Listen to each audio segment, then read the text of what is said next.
jam labai nepatinka, kai uosto jo šikną. Jeigu pradeda uostyti jam šikną, jisai kažkart puola, tipo... Nes jis mėgėja. Jo, bet esmė tokia, kad jis pribėga ir tipo tas šuo atbėga ir dobi savo šikną jam į veidą. Tai visiškai su panetkėm. Taip, pauostik. Ir tipo tas šuo atrodo pasmetęs, kas bus, pamatys, tai. Pauostik. Pauostik ir tada...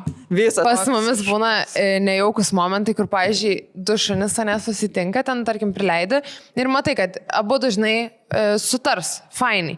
Ir tada jie pradeda uostytis ir tas šiknos uostymas per daug ilgai ir būna toks ir... Jo. Ir taip tempi tą pavaidėlį. Ir aš esu susitikus moterį su šuniu, kur jie uostėsi, tipo, būdu ten šiknos uostėsi šunis, ir jinai pradėjo rėkti ant savo šunio. Nu kaip tu taip uostai užpakalį dabar kitų žmonių ir tipo pradėjo moralas. Kitų žmonių? O, kitų žmonių. Goda tokia. Kur čia man sakė? Davai, pauostik prie kiekvieno šuns, davai, ką bijai? Ir ant šuns rėkia, net.